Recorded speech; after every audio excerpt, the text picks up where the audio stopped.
السلام علیکم ورحمۃ اللہ وبرکاتہ۔ خواب میں سورہ فاتحہ پڑھنا۔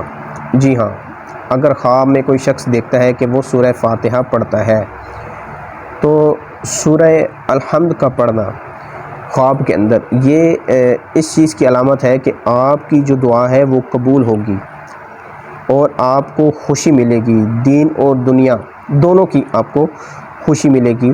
یہ اس چیز کی دلیل ہے۔ خواب میں جو شخص سورہ فاتحہ پڑھتا ہے تو اس کو کیا ملتا ہے کہ اگر اس نے کوئی دعائیں کی ہیں کہ یا اللہ مجھے نیا گھر ملے، یا اللہ مجھے گاڑی ملے، مجھے دولت ملے، مجھے جاب ملے، میری شادی کا مسئلہ حل ہو، میری اولاد کا مسئلہ حل ہو، دیگر معاملات درست ہوں، تو یہ اس چیز کی علامت ہوگی کہ اس کو خواب کے اندر اس چیز کا اشارہ دے دیا ہے کہ تمہیں کوئی خوشی ملنے والی ہے۔